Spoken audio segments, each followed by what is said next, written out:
What's Ken's? Oh. Test, test, test. Oh, I don't even know. You gonna sing, John? I'm always singing.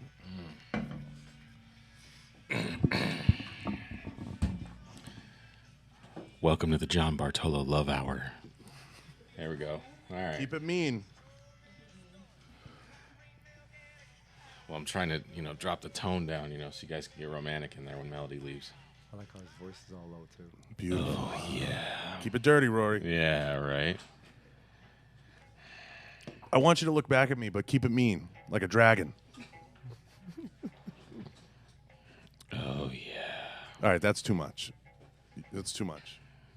Take it back a click. This, All right. This right here is exactly what my wife is all about.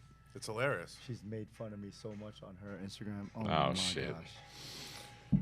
We're gonna discuss JJ Racaza, the male model, Shit. the sexy side. Let me know when you're gonna fucking spark this thing up.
On. There you go. We're live. Rory, we're good. We're good. So, all right. So we got a little echo in there, Rory, too. We got an extra special episode today. I'm really excited. It's rare that we get a man in here of this caliber, as sexy as he is. We're going to talk about things, not necessarily shooting. He's got a budding modeling career. I'm super excited to have him. We've been friends a long time, and we share a lot of mutual friends, and we always have laughs when we hang out and have a good time. We have the one and only JJ Racaza. And we're gonna get deep into it right away. We're gonna talk about it. When did the male modeling start? That started in college. Let's not judge. Now, was it underwear right away, or was it mainly clothing, or was it bags? How did you start? You start out with clothes, and you get desensitized throughout the years, and then more skin, and then tighter and tighter, and so yeah, now I'm stuck with that. So the JJ Racaza male model thing is actually kind of an inside joke, but it's funny as hell. But he is as smooth as you see him on social media. Everybody, he's one of a kind, and he has personality for days that oozes out. But he's doing something with his social media right now that I think is really fucking cool, and I want to talk about that. He's doing he's been doing tons of dry fire, and everybody's seen that. But he's given us a little insight into how much prep he takes with the gunsmithing, with the care, and with everything else. And I want to dive right into that, JJ, right away, because you were talking a little bit about some of the new stuff you got going on. I know you're going to get into that, but how important is it for you with not only your customers but with your own personal pistols you use? You spend so much time gunsmithing this stuff. Yeah, it's it's always a lot about the product, right? The tool that you're going to use out there, how good it's going to be. So tweaking it only improves your timing, and when your timing is really good, you can't blame the gun. If the gun runs really smoothly, you can't blame the gun. It's only up to you. And when it's up to you, it's really cool because it's kind of easy, right? All the cars are already on deck, everything's perfect, and then now you just have to keep up with the gun. So with me being able to tune a lot of these guns for my customers and students and all that stuff, it also enhances my ability and knowledge in terms of what to look for, what makes it better for me. The good thing about at least a little bit of an advantage when most guys are trying to get their guns tuned by me is that I tune these guns the way I would like the gun to shoot for me in competition. So this is what I want to get into. So the tuning, how many guns out there do you look at and you're like, this is a total piece of shit? How much are you advising people from the start? And I know you don't want to get into it. JJ's a class act. Let me button this up a little before he talks, because JJ will tell you all the right things you want to hear, people. He's going to say everything right. But how often are you saying, nah, don't buy that, buy this? All the time. There are stuff, right? A lot of it comes down to preference, and it comes down to opinion and all that stuff, and what your purpose and what you use behind the gun. There are guns out there that I go, hey, if this is going to be your purpose, let's just say you're going to depend your life on it, I wouldn't go with that gun. Or if you're going to compete and try to win a match with it, I wouldn't go with that gun. I'd rather you go with this How gun. often? All the time. All the time. So you're looking at a lot of the products out there, and you have a good sense of what's coming out. Give me, kind of off the top of your head, somebody's thinking of getting into competitive shooting. What are 3 brands out of the box people should pay attention to? I know one you're going to say. Sure. One of the number one gun right now that's very new, that hasn't been around yet, or at least in the U.S. side, is the new Beretta, the 92X. Mm-hmm. The second gun is obviously CZ's for competition. That's really good. That's a really good gun. The Shadow 2, and I think CZ Customs also coming up with their AO1 Bull Shadows. Those are nice as well. And then the Tanfoglios, the stock 2s, I know stock about 3s. them, Yeah, those guns are all steel frame guns. They're a little bit one-sided. They're in terms of the competition scene, steel frame kind of prevails a little bit because of the trigger mechanism and all that stuff and recoil. But there's also another side, which is the polymer side of it. And, the standard Glock is pretty good. Who else you got on the polymer side? I got Glock high always. But yeah, Glock's pretty good for. There was a couple more. Like let's say FN was good for a little bit, and they had this pistol. I don't even remember the pistol model anymore, but they kind of faded out. Really, one of the other guns that that's kind of new too is and I don't know if it's legal in the USA. But it's legal internationally, is Laugo Arms, their alien gun. It's like $5,000. I just got to test that gun recently. I don't know if they can call that production line type gun, but it's amazing. Let me back this up because you're a gun snob. So let me back this up. So if somebody out there doesn't have $3,000 or $5,000 to spend, and they're just, let's back it up for the layperson, just getting into competitive shooting, a Glock, obviously, would be the logical. Glock or the older CZSPO1s. Okay. Those stand out around 700. So you touched on Beretta. I know this is all new and fresh, but people who follow you have seen it. You've posted, pictures from Beretta on your IG. If Rory, you want to pull up his JJ's IG where we get some of those cool modeling photos. Talk a little bit about the Beretta thing, because I know you're excited about it. Yeah, I had the opportunity when I went to Extreme Euro, or at least Prague, Czech Republic. When I went to go compete over there, I had an opportunity to test the guns, and really the gun blew me away. The trigger mechanism that they've done on that gun, their lead technical engineer made a huge improvement in terms of the way the trigger bar met with the sear, and essentially getting rid of the disconnector altogether, and it made the trigger reset like a 2011 style, which a lot of the guns, when you're shooting it, it's all about, one, the break of the gun, the trigger, in terms of how clean it breaks, not a rolling trigger, and that's why I don't like some of the polymer frame style guns or striker fire guns. I'm more of a 1911 style, so this one breaks cleanly, and not only does it break cleanly, but it resets like a 1911 style gun. So that alone right there makes it a very competitive gun. And then, all I had to do then after that was check the accuracy, and goodness gracious, it was more accurate than I. So I was good with that. And obviously you're super excited to work with them. You were chewing our ear off for the last half hour, selling us on them, and that's that's a testament to who you are. And you go through the process, I know, way longer than I would. You're digging deep into the brand and everything they're about, and that's super important to you. What drew you to Beretta initially, and how did you kind of get it on your radar? Where was the first? And don't lie, because I heard you out there. I heard you on the phone. What drew you to the brand initially as a child? So it started out with the movie Lethal Weapon. Of course it did. Right? I think it was Lieutenant Briggs. You're correct. Martin Riggs. Martin Riggs. That's right. I got to watch that show again.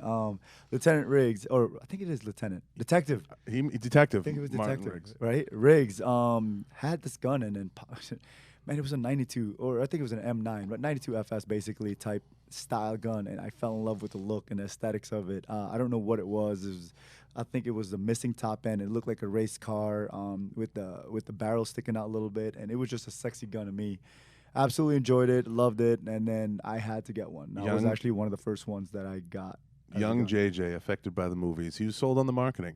So, you watch Lieutenant Riggs, Detective Riggs in Lethal Weapon, and you're like, that stays in your brain. It burns a hole in your brain. And you go through this tremendous journey, world champ, all these different things.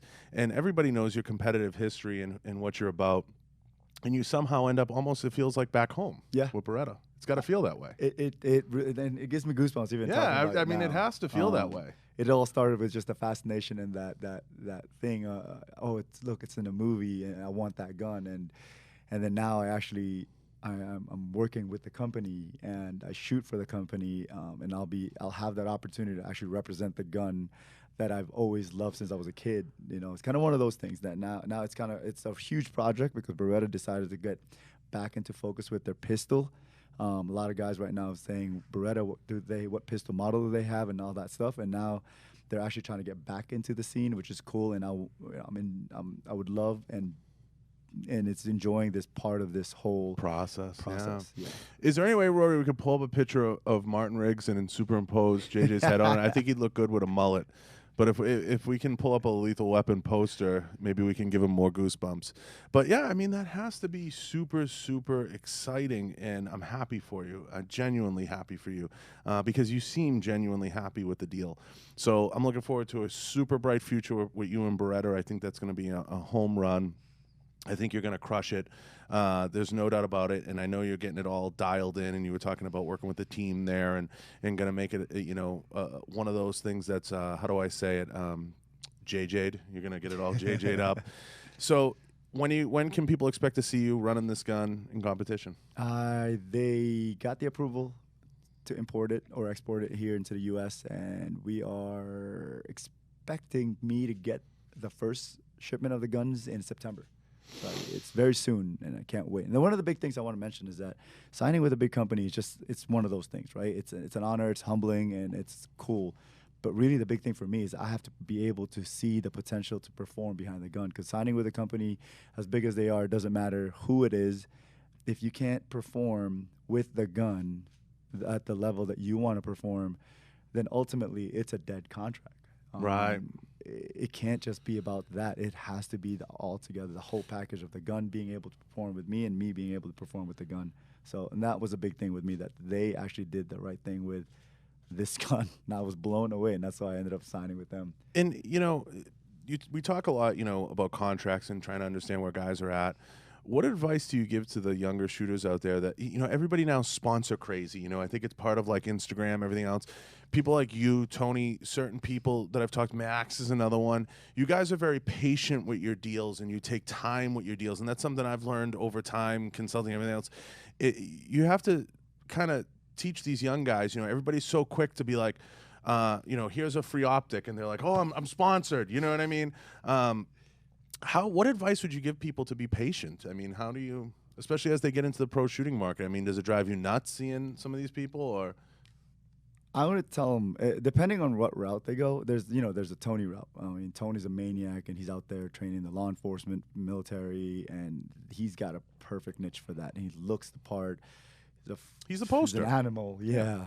You take a picture with him, it's an instant hit, right? Yeah. And then there's the competition side of things also, and the competition side of things is also very, very nichey, very small percentage, basically small community that gets and makes a living out of it. I'm very fortunate. I don't know how it came up, but I could tell you, if there's a young guy out there trying to get into the pro shooting world, first thing I tell him is not to focus on the sponsorship. I never did, never have.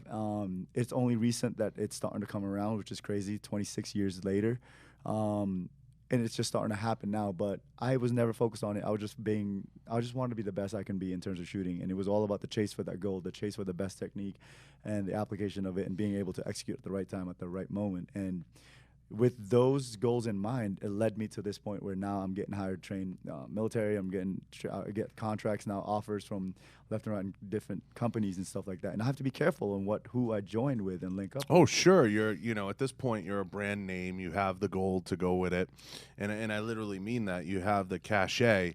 And Jay Cutler was talking about that a little bit. When you're a champion, it carries weight, so you have to really be careful and go through the process. And, like we were joking out in the hall, the firearms industry is really interesting, and I'm not, this isn't downing any one company.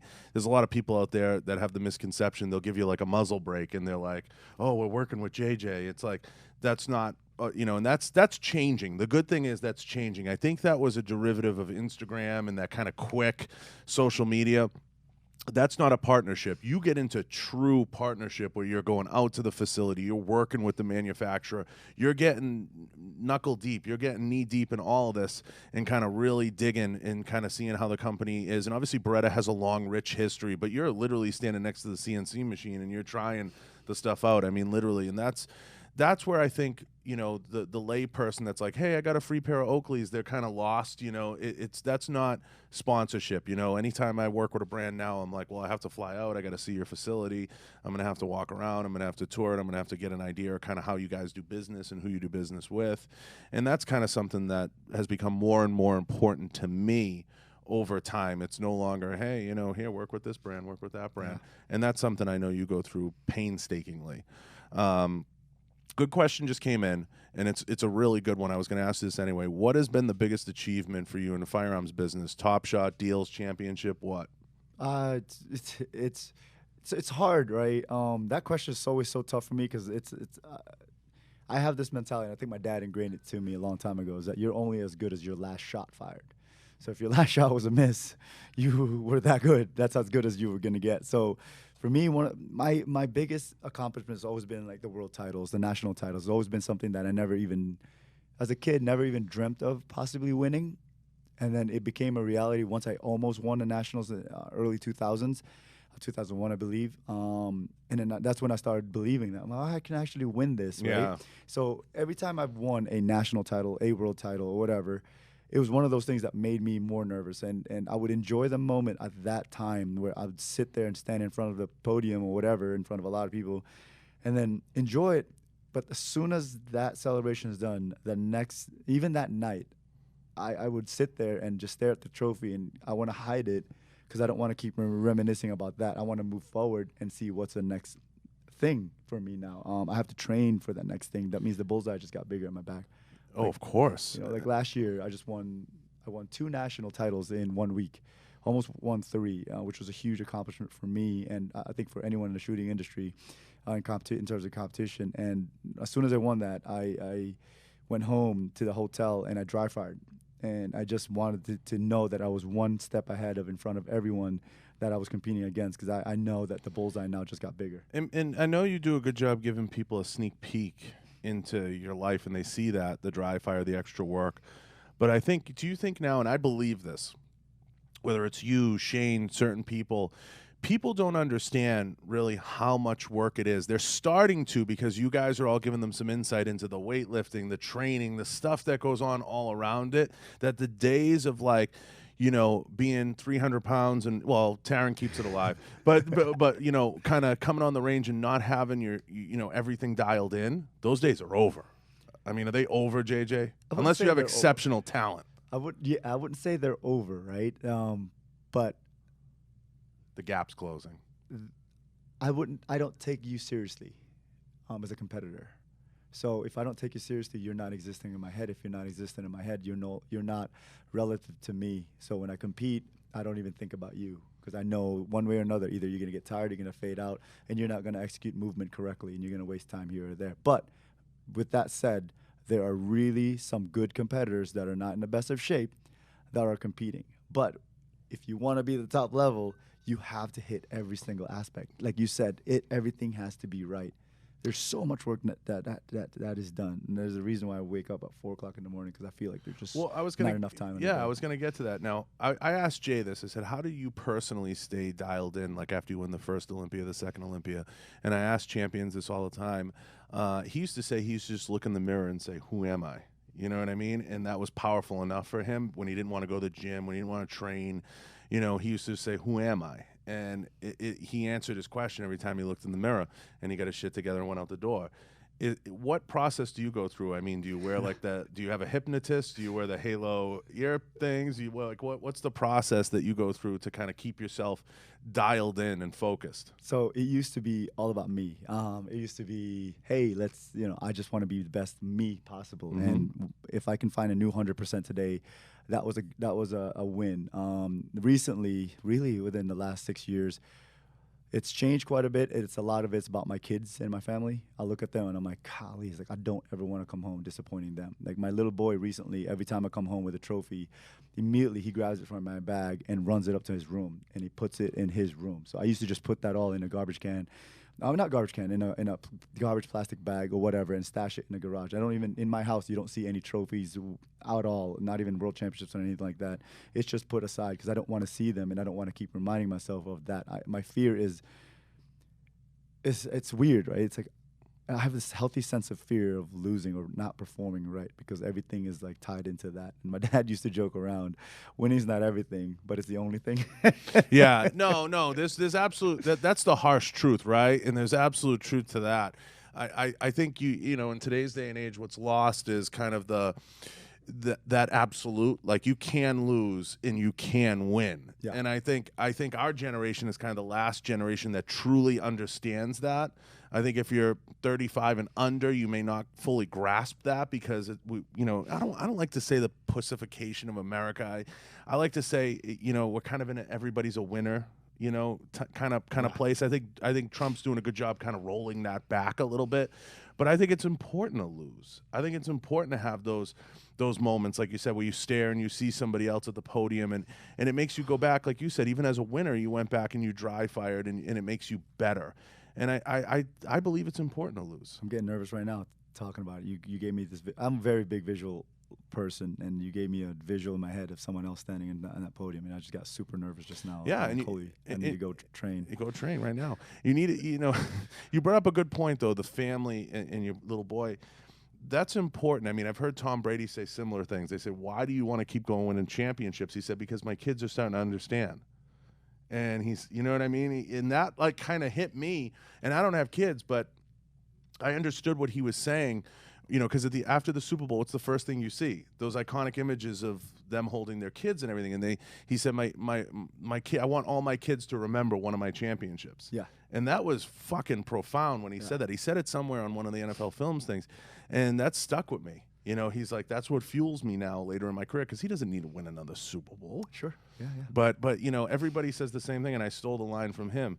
The sweetest championship's always the next one, right? Oh, yes. Always. Yes. So, you know, like you said, you're only worth your last shot. I say the best things, the best championship's going to be the next one. So, you know, a few people have said, yeah, the formula for success is you got to put the work in, and that's been written 100 times. We all get that. Give the folks an idea. We've talked about this. We talked about this in the back of I was in the back of a taxi with Tony, and we were having a conversation. You know, you might have been there. It was around the time we were in your car maybe. Yeah. And we were talking about how many rounds get fired downrange. I know you say you're very under what you see guys do, like Max and other folks. Give the folks an idea of how many rounds pro shooters are putting downrange a month. I'm a pro shooter. I'm gonna say I put down a month about. A heavy training month. Recently, heavy training months about 2,000 to 3,000 rounds a month. In regards to other guys that I know, Eric Rafael, I think Shane is one of those guys. Max is another guy. this other new kid. He's awesome. Christian Saylor and Austin Harris. These are all good juniors and top shooters. They're putting down easily 10,000 rounds a month. I say that to people, and they look at me blown away when people talk to me about shooting. I'm like, if you want to get good, yeah, you can put 500 to 1,000 downrange a month. You'll get good. Sure. You'll get proficient. You'll probably be one of the better shooters at your local range. But if you want to get to that top level, you better start with 3,000 or better, just to kind of get in the game. Or do you have to supplement it with other things? Because I was broke in college. I met a kid at the range yesterday. I was testing out some of the guns that I tuned, and he's coming into the police law enforcement world, and he's just getting hired. He's going through his background check, and he asked me, "How can I get good with shooting?" I said, "Hey man, just do a lot of reps because I don't have a lot of money." I said, "You know what? I remember when I was broke. I said all I did was I dry fired my butt off. Yeah. I dry fired for an hour, 2 hours every day, and then that's all I did. So supplement those numbers with dry fire. Yeah. Because when I was broke, I shot maybe average of about 8,000 rounds a year. That was it. That's crazy. Yeah. And you probably did 15 to 20,000 dry fires. I remember those days I would dry fire for over 330 plus days a year. Now I'm down to about 300 plus days, give or take, doing a lot of travels, but I don't miss much in terms of dry fire sessions. My hands look like I shoot a lot, but I don't. And how many pulls are you taking when you dry fire? 200? No, I get right now I average of about 400 to 600 draws a night and about 200 to 300 reloads per night. You hear that, everybody? Let that sink in. That's a lot of work. That's every night. That's every night. That's a ton of work. That's 6 days a week. Almost roughly. every night. Yeah, it's about 6 days a week. Yeah. Give or take, maybe 5, but it's still a lot. That's a ton. So how, one other thing about shooting, then we'll get off on some other topics, but I want people to understand this because the hardest thing is to understand the level when you put it into context. How tight and how separated are the top 5 shooters? Like it's difference of fractions, right? Yeah. I mean, 0.1s, literally. Yeah. How would you describe how tight it is at those top levels? A pickup shot on a paper. Let's say 30 rounds on a 30-round field course, and you throw a pickup shot on a plate, and that would be the difference between winning that stage or losing that stage. That's how tight it is. So to give you guys an idea, because I get asked these questions, and it's way out of my realm when people ask me them. It's way out of my scope. It's not the term lane. It's not even in my highway. I get out there and I train quite a bit with some savages, but this is totally his territory. It's fractions. It is fractions, and it's the same in any sport, and it's the same in pro shooting. It's literally fractions. Now, you've done a fantastic job. You're going to crush it. I'm super pumped to have you in the building, and I got to show you some of the stuff here at Arsenal and some of the stuff we're working on here in k-var. What do you think of the facility and meeting some of the folks and kind of seeing some of the shotguns and the AKs? Man, this facility is super clean. It's pretty neat that it's right around the corner from my shop. We're neighbors. I can throw a rock and I can hit your building. The guns are pretty cool. I'm not very familiar with the AK platform, but I played with it a couple times. A couple of my guys in my shop are really familiar with them, and they're excited. I just sent them a text and said, "Hey, man, look at the guns that I'm playing with today. You guys will get to play with it next week." And they can't stop blowing up my phone already. The guns look great. They look like some of the modifications you guys have done to some of the shotgun specifically model. I could see where that could play into the market that we target, the competition market. Absolutely. No, we're pumped to have you, and to just have you stop in and say hi is always a pleasure. So we thank you for that. Now, let's get to more pressing news. This is what it's all about. Are you willing to lead the charge to Area 51? All that training I've done, I think, has led me to that point. This is the big decision. So this is our home now. Are you willing to defend our soil and find the aliens? Shit. I'm putting you on the spot. This team needs a commander. There's 1.2 million people signed up for this to retail. No, wait. But that 1.2 million is like the millennials millennials signed up. and run away after the first punch. Running away.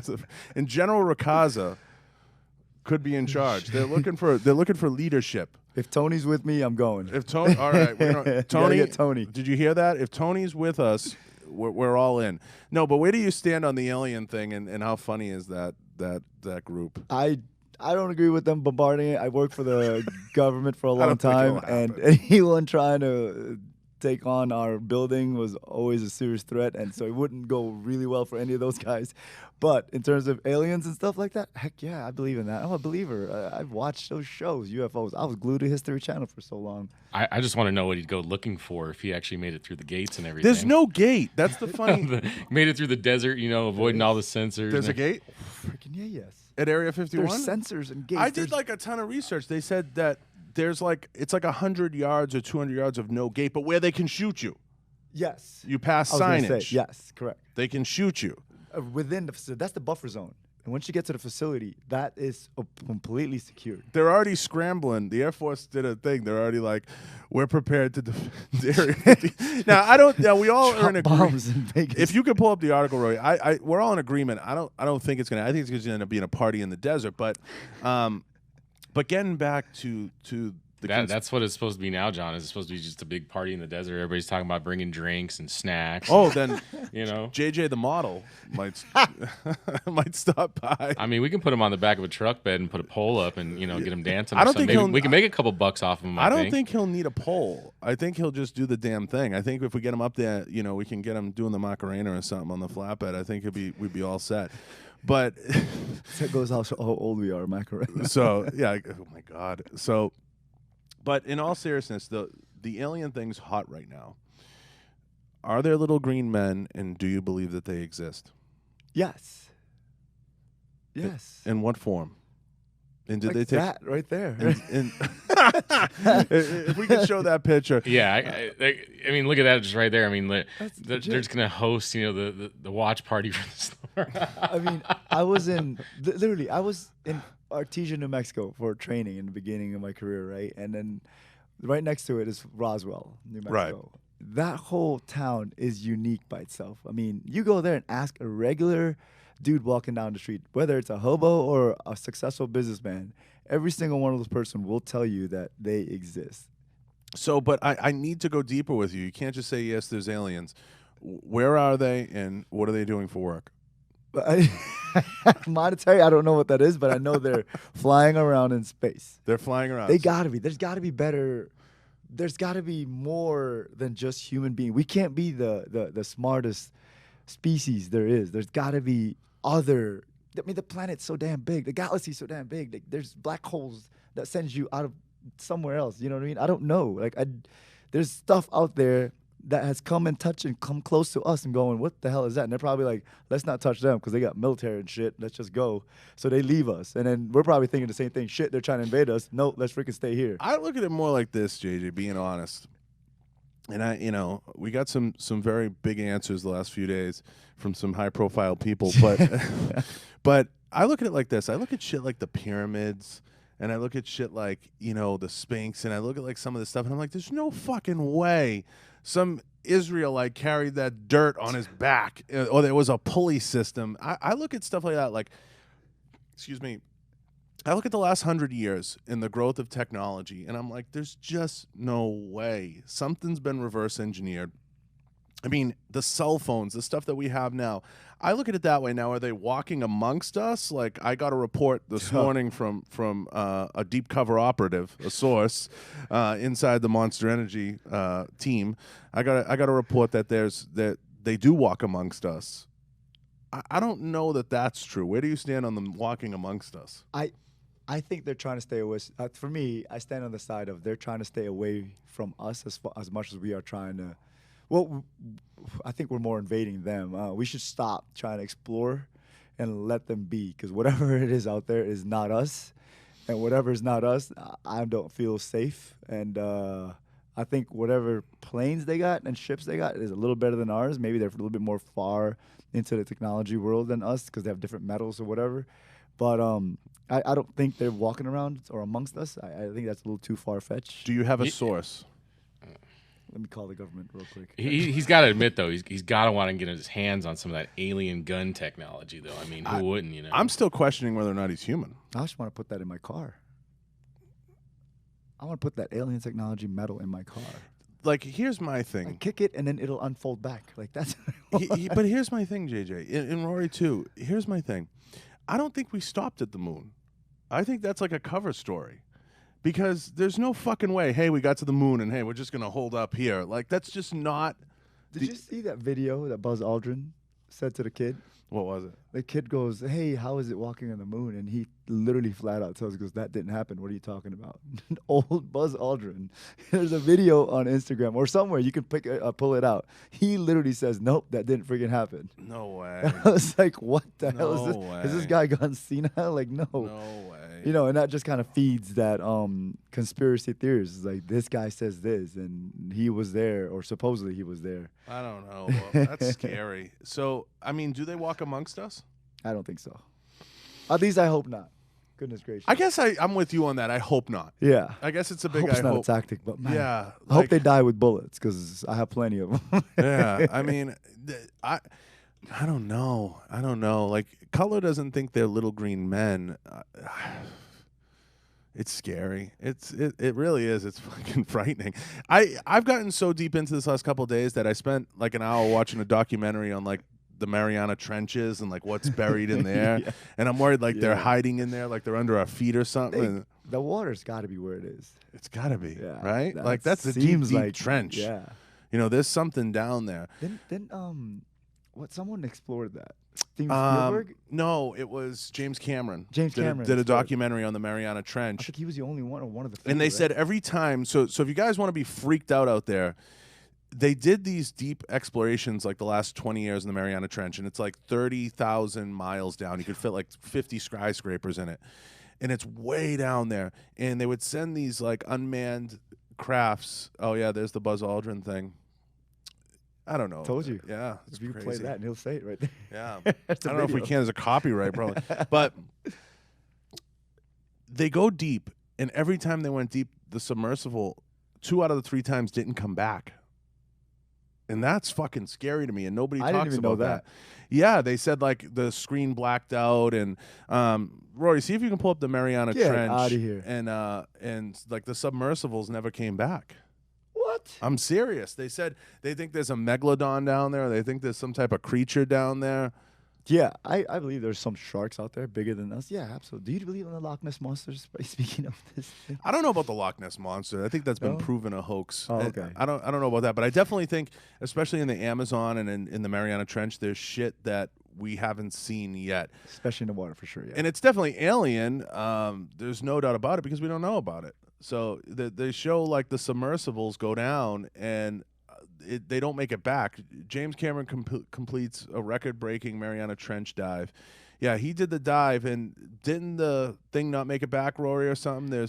I'm not finding anything that says that it didn't make it back. But they recorded some weird shit. Yeah, I mean, they even found a plastic bag down there.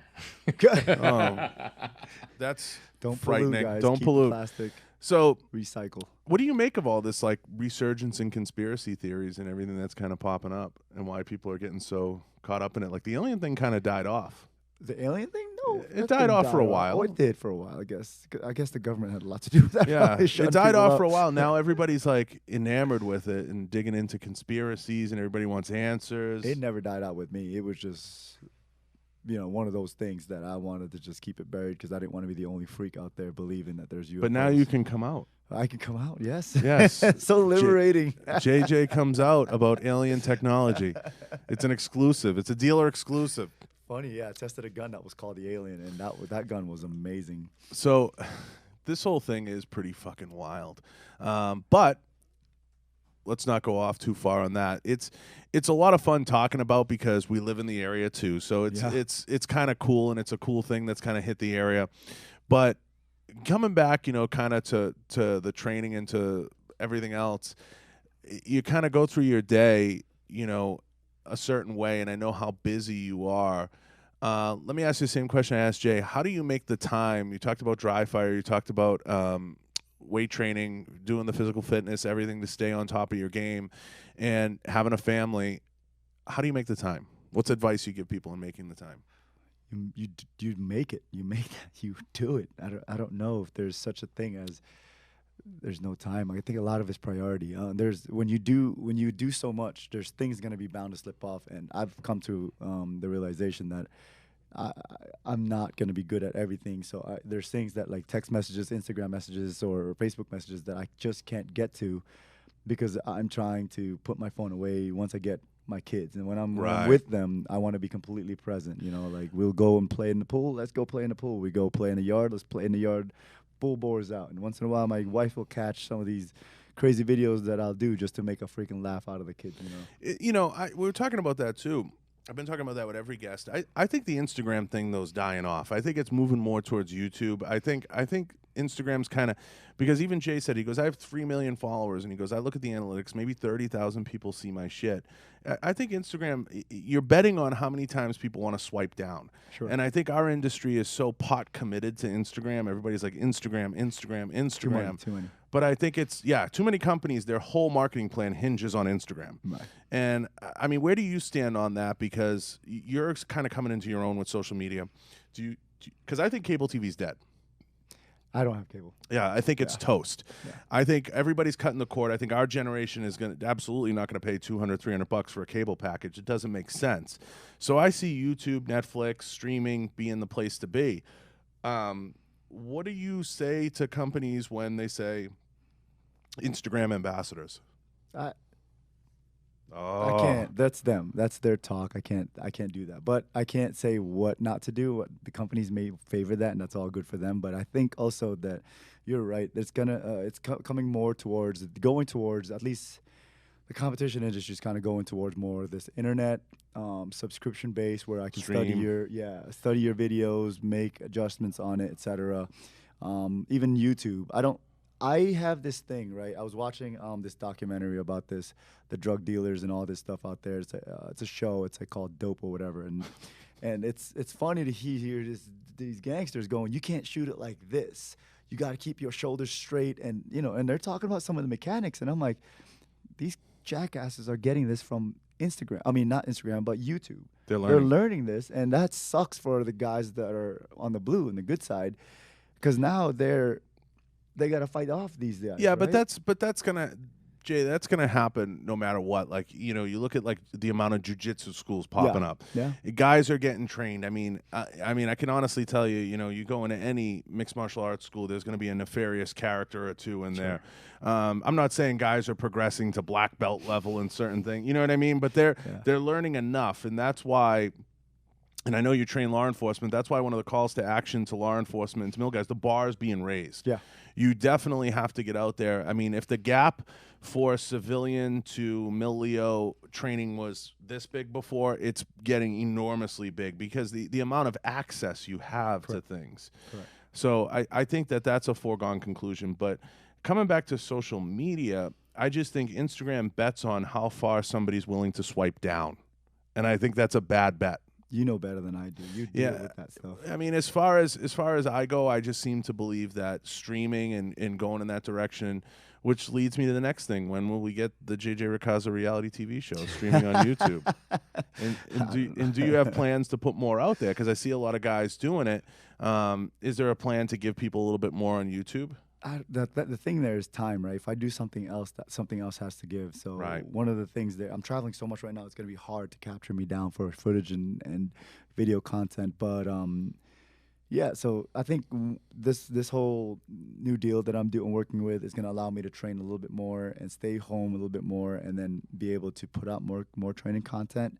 I think then I'll have some time to do some sort of video. Because I think what would be a cool video would be like JJ travels to like a nationals or to like a big comp, and you literally, you do something where it's like a 10-part series where it's, you just have someone follow you around with a camera and then cut it up and give people some insight into your process, into how you do things. There was actually I've gotten an offer within the last 6 months, 2 different, I don't know if it's film company or whatever, if they have something, but they were going to production, something like that, where they were going to follow me in terms of my training, even come into my house when I wake up or something like that, and then show your prep, show me in terms of my daily life and leading up to this national, and then what I do leading up to that point. And I started thinking, I was like, man, I don't know if I really want to show that, because it shows how little time I have to actually prep, and that might make everyone else feel a little bit more comfortable. I think more you controlling the editing would be better than bringing a production company in, because I just believe, like, I look at like the New England Patriots, they won't allow anything to be filmed. You know what I mean? Yeah. And there's a reason for that, because they have a process and they have a way they go about things. They don't want to put some of the formula out there. Yeah. I think you would have to control the process, like whether it's you hire a video guy for a week and you do the cut and you post it on your YouTube and you build it out that way. But I just think, I just look at the lay of the land, and I just see it more and more as phones improve and the technology improves. I just don't see people wanting to do this with their thumb and swipe. And I just see Instagram as something that people can't monetize. Now, the reason I harp on it is because our industry has been so dependent on it for so long. Everything's like following and, this person, they're big on Instagram. That's all you hear in the gun industry. In other industries, you don't hear that. I do a lot of research into other companies, more broader based. And I was looking like you look at like Oprah. I like to think she's pretty smart about entertainment, right? Yeah. She has something like 5 million subscribers on YouTube, and she's building out that Harpo, Oprah, that own network. Huge, to be like a channel. And the same thing with ESPN and I like to think these people know more than me. Yeah, you know what I mean? They know something. They're building out YouTube as if it's like you're tuning into programming. TVs, yeah. You're tuning into TV, and they're building out like a channel. And that's just where I see it going, Jay. Like, that's where, like, we talk a lot about competitive shooting and how it's never been able to make it to the big screen, so to speak. Mm-hmm. I think it can get there. It just has to look at that platform as the platform to go to, because that's a better medium for them. Agreed. Absolutely agree with that. And I look at companies like Glock. I did a ton of research into this. I look at Glock. I look at HK. I look at SIG, and I look at different brands, and I see them with these very large followings on IG, but very small followings on YouTube. And I say to myself, why are you going to fight a war on a front you already lost? Fight the war on a better front. And I know that that's something you see, and it's something I've talked about with a lot of folks. Shane and I had actually a really deep conversation about it in terms of Glock and looking at them building out something. I just think that's the place to go. Yeah. I think there's absolutely a point there that you're making.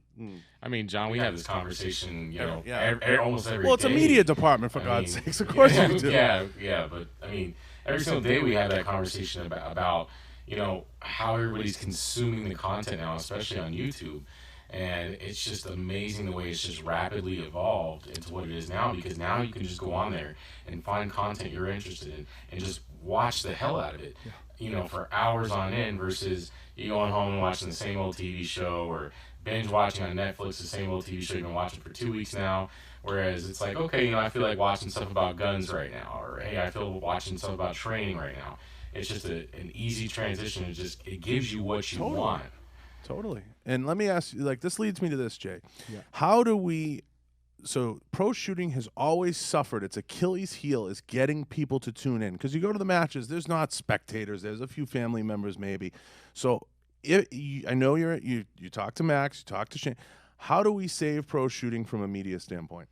There's a couple of things that has to change. I think being the target and stuff like that, there's a couple of guys out there doing something different, meaning the target has to be more reactive for the crowd to understand what we're shooting at. Because a lot of times when we're shooting at paper, it just looks like what you're doing in Instagram. You can shoot as fast as you can. No one knows you're hitting, right? Mm-hmm. And it's so much more easier and pleasurable to watch when someone is shooting a still target. So something along those lines needs to happen, and really a lot of it's just getting someone to follow. When you're emotionally invested on a person, it's easier to follow and cheer for, as opposed to not knowing the person, just kind of go, oh yeah, kind of like that dude. Oh, I don't know. Oh, he's good. And, you don't know anything about that person. So a little bit more personal. Humanizing it. Yeah, and I think that was a lot of the reason why Top Shot died off, because every season there was a new set of 10 that everyone needed to get emotionally invested on to cheer for or hate, right? And if you just stuck with the same group of people, it might have been weird or whatever, but I don't know, the format would have taken up with that. But they would have been people to follow, and they would have expected. And that was a cool thing about them bringing back All-Stars, because then they were like, all right, here we go. We got people that are familiar with some of the folks already. See, I have a theory. If IDPA or IPSC were smart, if their marketing was smart, and they hired somebody worth their salt to run it, this is what I would do. I would broadcast this stuff on YouTube or other streaming networks, because there's Apple, then there's Amazon, there's all these other places. And you remember how hockey had, when you passed the puck, it lit up Yeah. and it went across the thing? Come up with some technology where you're able to follow the bullet to the target. When it hits the target, it like, you know, kind of like an It's a effect. lot of money. It's a ton of money. But listen to me. We landed on the moon and there's aliens that walk amongst us, right? So we're capable of these things. So it can be done. Anything can be done. Sure. So you're able to track it in some way to where you're a part of it, and the point system tallies real time, and you're able to see it play out. Yeah. If you're able to do that and follow along a match, okay, and along the way there's interviews and, you know, whatever, it's kind of like you just have to come up with a format to be invested in it like any other sport, and the score is really the most important thing. And they say, like, there's a lot of theories, you know, because in the old days of football and everything else, the score, getting the score to pop up was like a big deal. Now it's up all the time. And following the scoring is the biggest challenge, in my opinion. Yeah. So if you have a system that does that, and you have the ability to do that, and what does that cost you at the end of the day? A camera crew, a qualified camera crew, editing team, and you're able to put it up. But I think what we're going through in the firearms business is really interesting right now.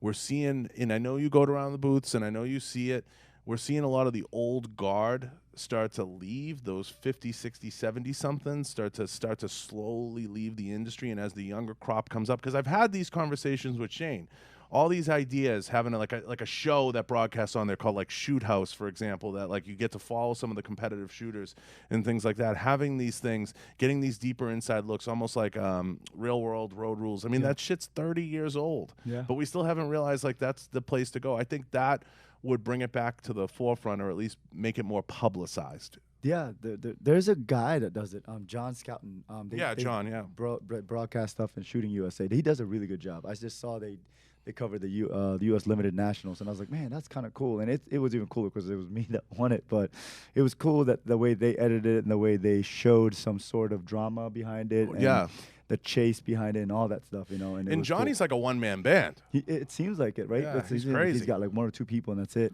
Yeah, I love him. He's got like the mutton chop sideburns. He's awesome. Johnny's a hot shit. So, you know, I just think that's always been a thorn in pro shooting side. They're not able to get the story out there, and that's what kind of hurts it the most, because, you know, you want to follow along. Ideally, we want to follow the competitors, and I've become emotionally invested in all you guys, you know? I mean, I want to see, because you want to see that. You know, it's fun to watch. I'd love to see some of the head-to-head. But I think that's just getting lost in the sauce because they can't figure out the formula. Yeah. You know, that's my opinion. And it's got guns, so it was hard to do networks. And like I said, I think YouTube might be the way to go for that because it's a little bit more acceptable. But I think YouTube's starting to even at one point ban anything guns. I think they're all cracking down on quote unquote gun sales. But I think what they have to come up with, and we have the right administration to it, is similar to like cigarettes. It has to be something where it's like, look, we can't advertise in this or that platform, or we can't sell, right? But we can still do X, Y, or Z. I mean, I don't know. It's at the end of the day, it starts to get a little out of my pay grade in terms of like, I'm not a bureaucrat and I don't know how to weave that message, but I mean, people still want to follow it as a sport, right? I mean, I just think that's the way to go, but it's always been a thorn in competitive shooting side. I'm glad, you know, we came up with a plan on how to save it, though, here today. We're going to do it. We're going to do it. So as we kind of get into it, and I know we're going to be running up against time, right, Rory? We're kind of almost an hour in. I want to kind of pull up Magnus Shooting Sports. I want to plug, you know, JJ's shop and everybody in there. I know you have it up on the screen. Tell us about the shop and kind of what's going on in there and what you're going to be pushing and what's going on in there. Basically, the shop is about 3 years old now. It's pretty cool to know. I remember the grand opening. Golly, it's so long ago now. It seems so long ago. It's still a baby.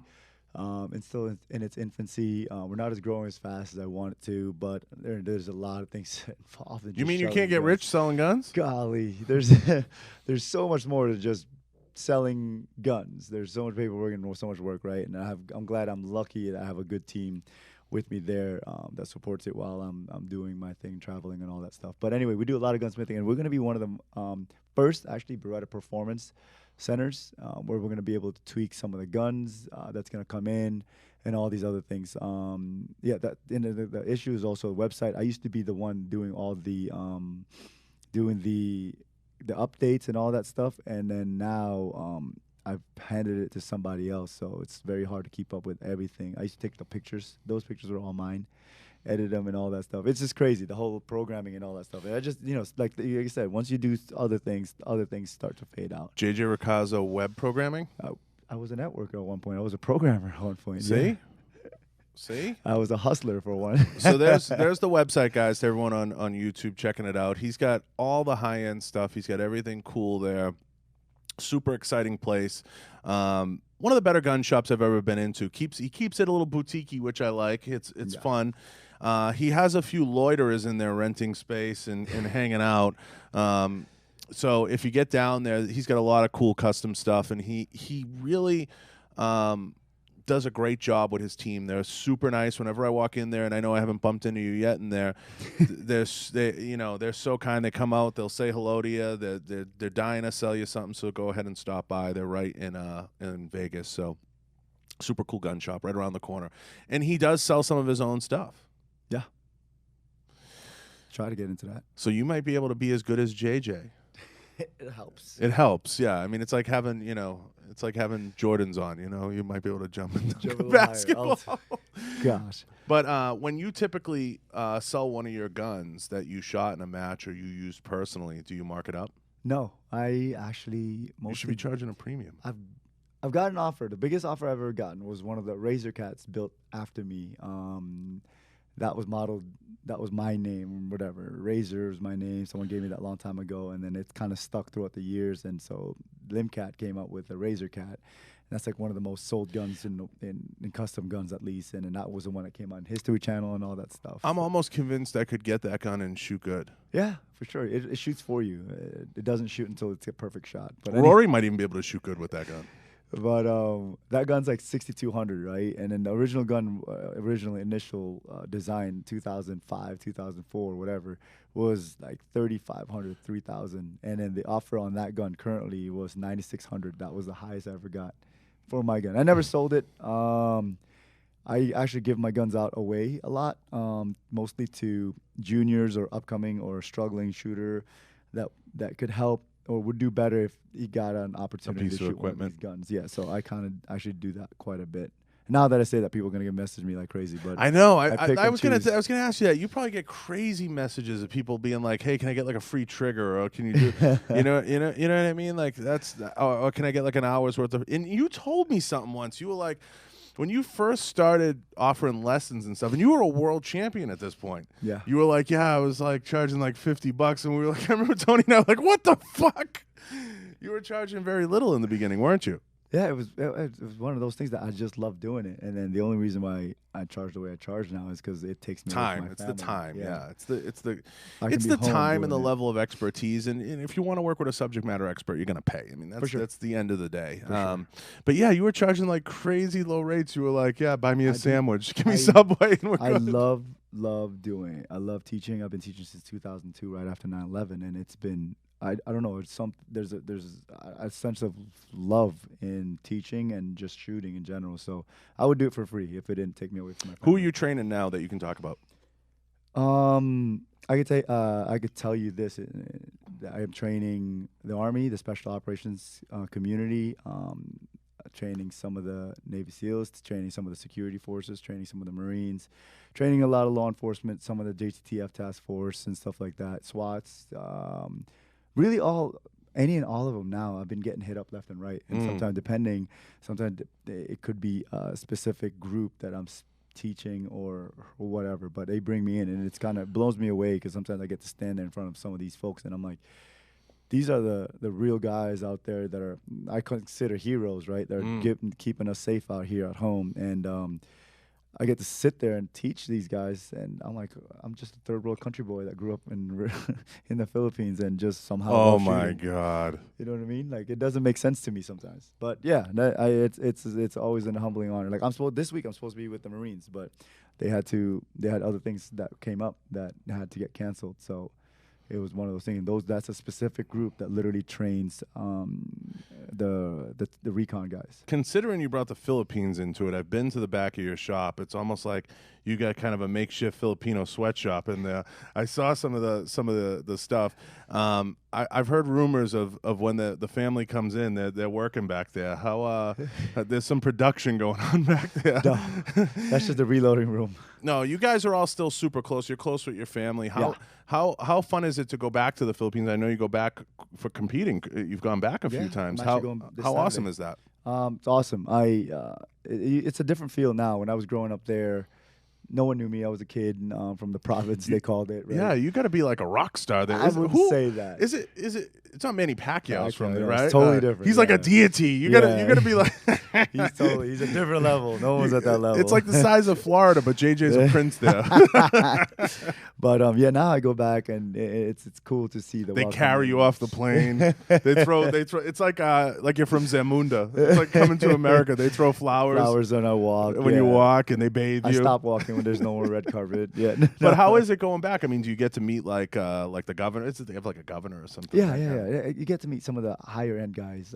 I call it. I don't know if there's a better word for that, but yeah, you get to meet the important people. Yeah. You get to meet and greet them. You get to rub shoulders or elbows with some of these guys. It's pretty cool. Totally different. All that opportunity came about because of shooting, because it's the love of it's awesome. And they're super proud. That's one thing, they're proud of their US champions, of the people that come to the United States. Because as much as I am a US citizen, they still consider me as a Filipino born and raised. Yeah. And where does the Philippines sit? It's not obviously I know it's not a state, it's a territory, right, of the United States, something like that. Is it No. Wasn't it who went we need like Dr. Dave for an answer on this. What are the Philippines? They're their own deal, right? But it was went? MacArthur went there. Somebody went there. He came back. He went there, left, and came back, and that's why we love General MacArthur. Yeah. So find the Philippines, Rory. We got to find them on the map. All right. So we're occupied by them. They're occupied Portuguese, by who? We were occupied by the Japanese, and then the U.S. and the Americas gave us our freedom, basically. So when liberated us from them. It's a cool place to go, though. Absolutely. That's Cebu's. That little speck right there in the middle is actually where I was born and raised. That's where I lived 13 years of my life. Before New Jersey. Before New Jersey, correct. Very small. And that's an island, and where when you go to the beach, you can pick green water, blue water, white sand, sugar sand, black sand. So when you were there, were you raised like in a loincloth? This is where the modeling started. Like it's like baby JJ in a loincloth, and when you went to school, you had like barely a pencil. So and no shoes. I was not. We were lower middle class, if we can even consider that. So we didn't have much when we were growing up, and so I look back at this. I had recyclable, reusable diapers when I was a kid, and that was all I really had. I don't know. It's crazy coming from that to now this here, and the transition and just everything you go through, because you were there till you were 13. It has to be kind of crazy when you travel the world. You get to stay at nice hotels. I mean, how are you adapting to civilization? It's really weird. Like I said, I when I stand in front of some of those guys in the military, I'm like, what am I doing here, right? Because I know where I came from. And then now I went back one time, and I realized I've gotten a lot softer than what I used to be. But I imagine wearing reusable diapers and shitting in your hands. Yeah, now I can just throw them away. Yeah, now you can just throw it shit in my pants, gotta go. Forget it. Yeah, done with the gun, you throw it in the reload. bucket. Yeah. So now it's one of those things that my dad couldn't. So here's the start. Right, my dad had 1911 silver. And we had to turn that into competition gun, and started out with just single stack iron sights, and then it turned it into an open gun with a compensator, and then we put scope on it, right? We built one gun into whatever it was and became. Now I have multiple guns. Access guns that to are everything. $7,000 guns, yeah. But it's amazing. It's a wild ride. It has been. And I went back to the Philippines one time and went to go shower at my uncle's place, and it's a nice place, but I went to go shower, and I'm like, what the heck is this one knob? I was like, where's the hot water? Sorry, Uncle. Get some hot water. He looked at me. He goes, what do you mean hot water? I'm like, well, how do I get hot water? He's like, there's no hot water here, bro. It's hot. And he slapped you around the house and said, remember your roots. He choked me out. Remember your roots. I woke up in the cold water. I'm like, oh, my God. I guess this is how it's He waterboarded you to set you left straight. Scoop. Yeah. So, that is wild, though, because people, say, oh, I never forget where I came from. You get reminded. No, I do. Yeah. When you go back, Constant reminder. or when they come out here and they're working in the back with like no shirts on, and, no. But no, the Philippines. I mean, I've heard great things. It's an awesome place, and you being from there and representing them, it's like you and Pacquiao. So if you ever reach Pacquiao level and you become like a deity, is there any way like you can anoint me, or can I be knighted? I don't know if that. I'd like to be knighted. Can I be like a high knight from the Philippines? But that's awesome, man. I love it, and I love hearing those stories because I feel like here in the United States we've lost a little bit of that romance of kind of being that, like, we have so much, we almost take for granted our own champions. Is that a better way to put it? You know what I mean? And there's always something around it. I think that's a shame. Or become a champion and drop the flag on the ground. That's true. That's so true. Disrespectful. Yeah. It goes both ways, right? It goes both ways. How does that rub you with like the NFL and the stuff like that? Is it just, are we taking for granted our patriotism? I take it personally. I'm an immigrant, and we came here because of the opportunities that it afforded us, and I feel like I can live the life I live now, afford the things that I can afford now, live a great life. My dad always believed that if we worked as hard as we could, even if we're poor here in America, we can essentially get what the rich man's can get as long as we worked hard, and we just got to work harder. And then now I'm able to afford these opportunities where I never would have been, never even in the wildest dream. And my dad and I constantly talk about it. And America provided that for us, right? So when I see the flag get disrespected, I absolutely get heated. I keep my mouth shut on it a lot of times. I speak out to my wife and let them know how I feel about it, but I don't like talking politics about anyone. But you could tell, I'm like right now I'm heated talking about it just because of the fact that what U.S. and America gave me is that I serve the country in the federal law enforcement government world, but it's just one of those things that it pisses me off to see the disrespect on the flag. People are dying for that to keep us our freedom, and here they are freaking disrespecting it, taking a freaking knee and do whatever you got to do. Just freaking, if you don't like it here, like Trump said, get the hell out. I don't think I don't think it's a political thing, JJ, so much as it is a sociological issue. I think part of what we were talking about earlier, that softening of people not losing or people not feeling like they've lost or suffered or gone through something, I feel like it's an easy jump. I feel disrespect, or I feel like I didn't win. And they gravitate towards that, well, I'm going to take a knee, or I'm going to do this, or I'm going to do that.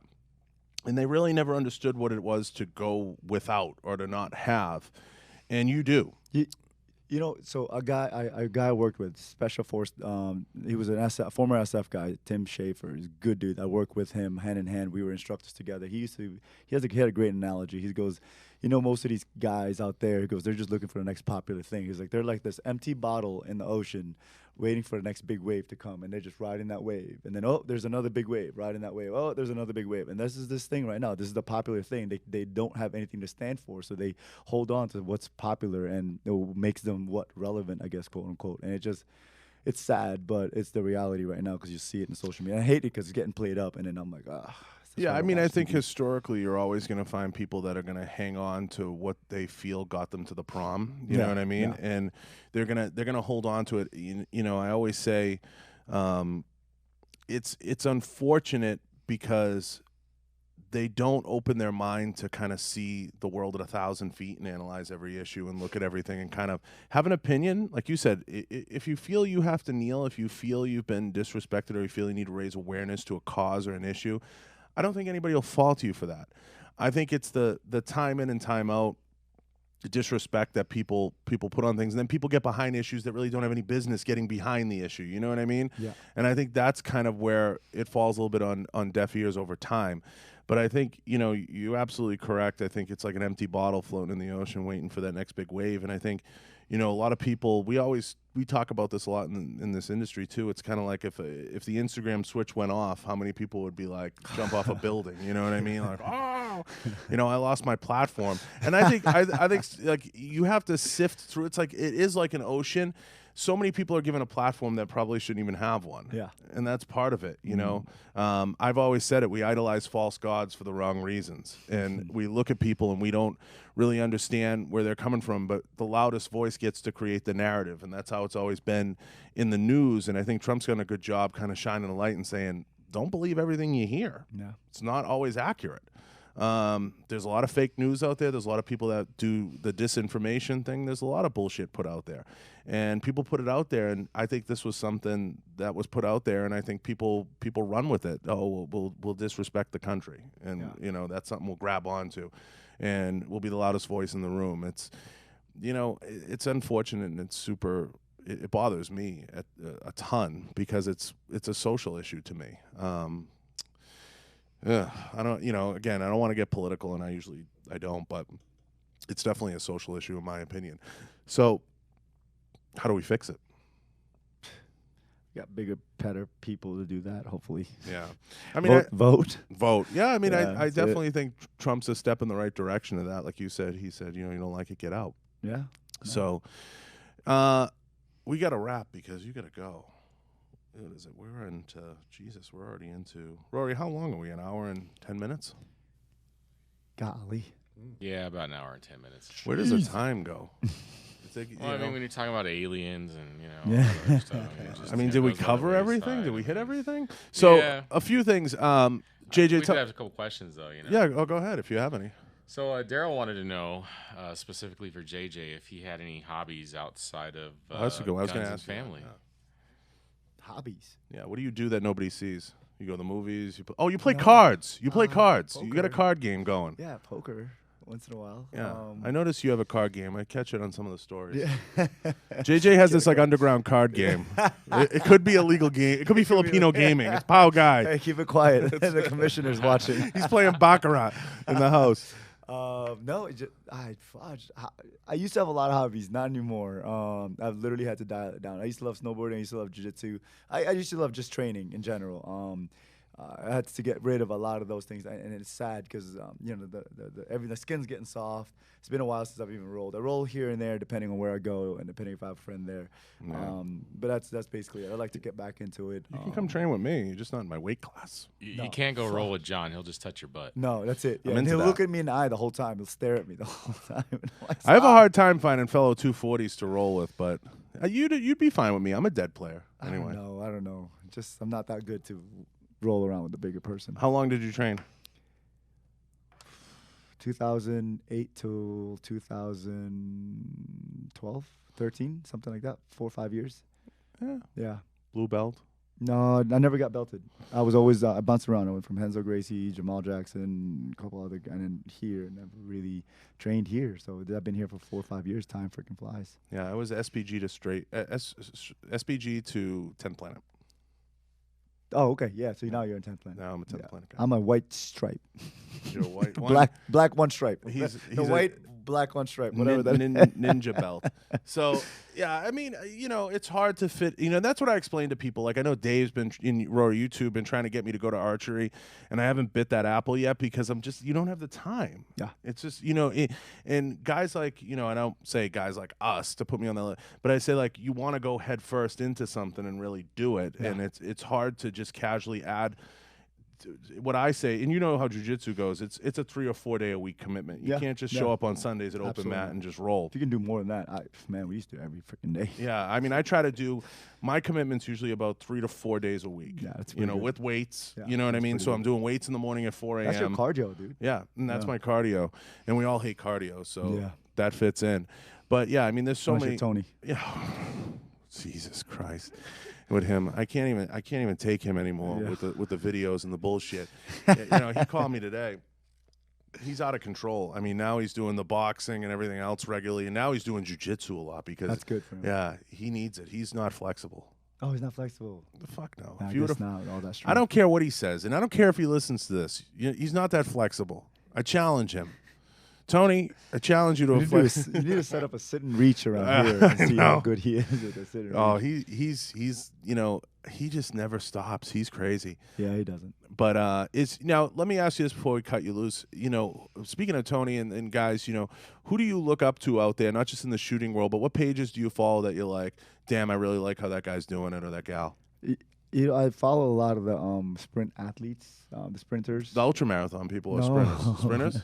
Sprinters. I follow Johan Blake. I used to follow Usain Bolt, but he's not as active anymore. I follow a lot of these coaches. out there. And one of the guys that recently started following really is the guy Gary V. Yeah, he's pretty raw in some of his stuff, and it's just cool to see his perspective. I like Gary. Approach. Yeah, I like his message. I'll tell you the only issue I have with Gary V, and it's I talk about this a lot with a lot of guys. The only issue I have is he'll look at like a 15-year-old person and he'll be like, "Just move out of your house." you know what I mean? Like he sometimes like I think like he's a super tremendous story. He went from selling wine to this to that, and I love his message. I'm a fan. I just think sometimes when he gets in front of people, he'll be like, yeah, sometimes you just got to leave your parents and you just got to go on your own. And like, I'm like, Gary, you worked with your dad till you were like 30 selling wine. Like, you know what I mean? I don't know sometimes like if it's just the public speaker Gary, but he's a social media guru. He's doing a lot of cool stuff. Crazy. And I cite a lot of his stuff. I love his work, but I also think somewhere along the way the Tony Robbins takes effect where it all becomes very high energy and it's very like, you can see him when he speaks. It's like, you're like, I got to keep up with him. Let's go. He's super intense dude. And I'd love to, I've never met him. And I've met a fucking ton of people. I've never got around to meeting him. I know people that have. I'd love to see kind of what he's like on a personal level. But I do like his message about media. He's a big proponent of streaming. Yeah. Huge proponent of that. But he's a good one. Who else? Of course, Manny Pacquiao. I mean, I'd love gotten a passing meeting with him, but his story is unbelievable from where he was to where he's at now. He makes a huge impact. So he's still fighting. Yeah, he's got to fight this weekend. Yeah, Saturday. It's crazy. Yeah, it's amazing. I mean, he's now you don't my age because like you have that Filipino deal. You don't. If he fights here, he's not like, hey, JJ, come out. No, we don't know each other level. like that. I do get invited. Like there's something like, hey. They're in the Pacquiao group and like, hey, dude, come, we got in the circle. Yeah. And I'm like, all right, I'd rather watch it on TV. Yeah, no, I hear you loud and clear. That's awesome. I mean, yeah, I can't, but yeah, I mean, those guys are great role models, and then the sprinters is kind of a cool thing. I'm actually gonna probably have to go follow a sprinter or two, but yeah, the training is super, super important, and I can see how all those guys influence you and affect you. Yeah, I mean, no doubt in your training. Anybody else out there that kind of nobody would think of? No, I don't think so. I'm pretty boring, really. I don't have much time to scan a lot, so I follow like weird things, like creepy.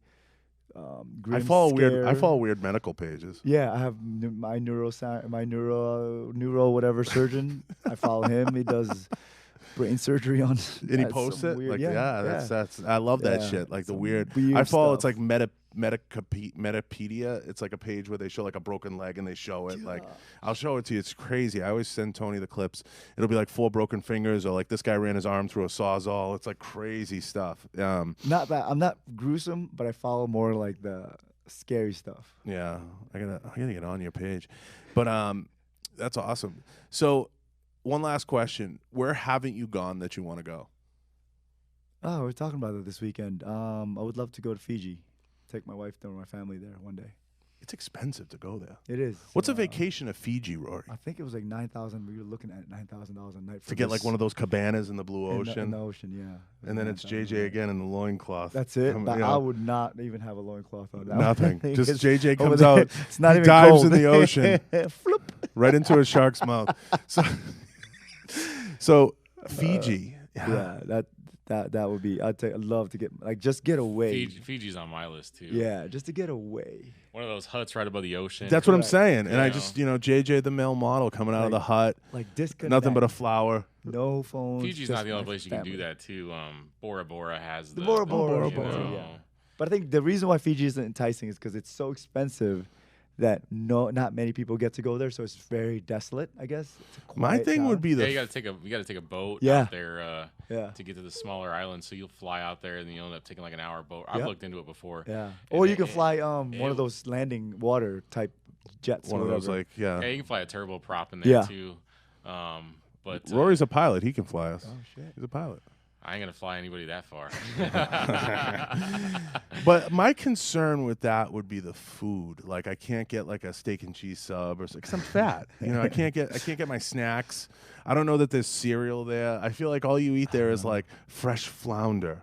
Oh God, the cereal. I don't know. Yeah, there would be no cereal. There'd be no none. cereal. There'd be fish, good seafood. It'd be good seafood, but That's like, John's on the seafood diet. You know, he sees food, he eats it. He eats you it. know? That's I mean, I feel like I couldn't live if I had to have like a piece of plain grouper. Like that's you know what I mean? Everyone has salt. Yeah, I would. You can dry up salt water, and you'll get salt. I would be dead though, JJ. I wouldn't have like a Pop-Tart or something. You got to bring and pack up your protein shakes. I would have to pack everything. Freaking Quest bar. I would need a case of Quest bars. Yes. So this has been so much fun. I love having you in here, and we could go on and on forever. But I know you got to go. I know you have important things to do, and I can't thank you enough for coming. Thanks for having me. Really, Man. no, it's so much fun catching up with you and shooting the shit. And it's funny how this is how we catch up sometimes. but this is the only way. This is the forum. Everybody needs to know. The people have a right to know what the People's Champ is doing. The people have a yeah. I'm glad I backed that up with a title last year. You better back it up. So I'm excited to see JJ. Where will you be next, and where can people find you? I'm actually leaving for the Philippines this Saturday. In 2 days. Shit. And then I come back and I'll be in Miami first week of August all the way till middle of August, and then I go to Colorado about third week of August, and then I go right to Pennsylvania, New Jersey, teaching an NYPD group in New York, and then down I think North Carolina again, then back here. And then I'm preparing for the Nationals in September. And then I go to the Philippines again in November, something like that. Where can people find you if they want training? Oh, jessica.racaza@yahoo.com. She's handling all my booking and scheduling. Is there a website? There's no website yet. The website's been a pain in the butt to develop. JJ, you can get a website done for like $20. Yeah, but there's so many moving parts. My schedule changes constantly. So just email my wife, and she can handle it. Give that email again. Jessica.racaza. And what do you charge for like give the folks an idea, like if somebody wants to come out for a session? Like, was it $200 an hour? I don't do private sessions anymore. There is some guys out there that pay for private sessions, but that's expensive. That's expensive is relative to, I guess, to the person. Some people will pay it, and it's whatever. So don't hit them up for private sessions. Yeah. It's got to be a group. But what if somebody puts a group together? A group together, it's what's the average ahead? $300, $400 per person. It's averaging about $600 per day for the 2 days. For 2 days, okay, Yeah. all right. Just give people an idea. You know, give them a rough idea. For 2 days. So you heard it here first. Hit up Jessica and let her know if you can put a group together. JJ's in the Vegas area, but if you fly him out and you treat him like the king that he is, the Philippine, the deity. No, but seriously, you're training everybody, so your schedule's busy, and you're probably booking out at least 3-4 months. So don't hit him up like, hey, next Tuesday. No, yeah, it's not going to happen. I think in January I'm booked out till November. Beautiful. And you'll be at SHOT Show. Will be the next probably major show you'll be at. Yeah. And hopefully, I'd love. You know what I'd love to do? I'd love to get to, like, if you're around for Olympia, I'd love to kind of steal you and go to. Is that go first by week of Olympia. September? Yeah. I think I'll still be in the East Coast swing in that. Damn. Yeah. Damn. Well, it's been fun. I can't thank you enough for coming by and visiting k-var and getting a chance to visit the studio. The studio's fucking, it's immaculate. Awesome. Yeah. I'm glad you love it. And getting to visit the team, it's been a lot of fun. I can't thank k-var enough. Make sure you visit k-var.com. Go visit www.kvar.com and go check it out. And we're going to have to head down to Magnus at some point and check out the shop. And I've been in there a million times, but I want to take the team down there and show them. And I look forward to hopefully you carrying our products. Yeah. That would be a lot of fun, especially the Arsenal brand. It would be a lot of fun. And we'll get Marco in here for a follow-up, and we'll find out what it's like to work for you. You should see. Yeah, exactly. Right now, you should let him run that gun because he can run the trigger like there's nobody. No, absolutely we will. So thank you, my brother. It's been a lot of fun. And Rory, kick us out. Thank you.